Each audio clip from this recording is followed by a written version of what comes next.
Monkeypox is not yet a global health emergency, the World Health Organization has ruled, although WHO Director General said he was deeply concerned about the outbreak.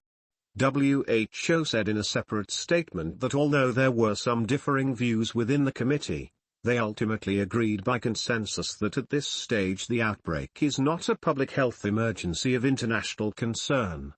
The global emergency label currently only applies to the coronavirus pandemic and ongoing efforts to eradicate polio, and the UN agency has stepped back from applying it to the monkeypox outbreak after advice from a meeting of international experts.